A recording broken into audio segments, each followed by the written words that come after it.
Welcome to Let's Showbiz. Inaresto ang 25 anyos na vlogger si Ronnie Suan, na mas kilala bilang si Boy Tapang, dahil umano sa pananakit ng kanyang live-in partner sa Cebu.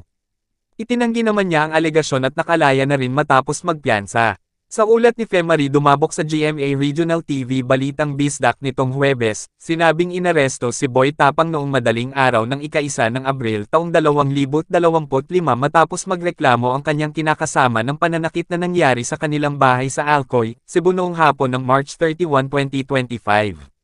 Sa reklamo ng biktima na kapapanganak lang umano, sinabing nagkaroon sila ng mainit na pagtatalo ni Boy Tapang na humantong sa sinasabing pananakit ng vlogger.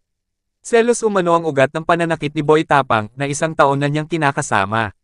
Sinampahan si Boy Tapang ng reklamong paglabag sa Anti-Violence Against Women and Children Act of 2004 nitong Miyerkules.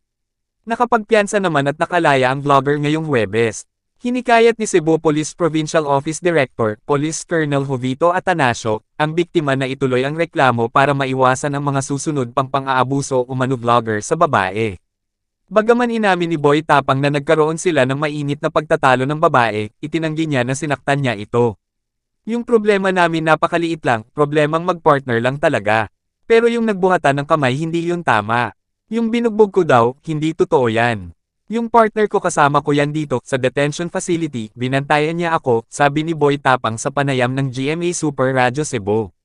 Pumunta siya rito sa police station, nag-report siya, hinayaan ko, mag-report ka doon, hindi ako natatakot. Normal na away lang sa partner, walang bugbugan na nangyari, sabi pa ng vlogger.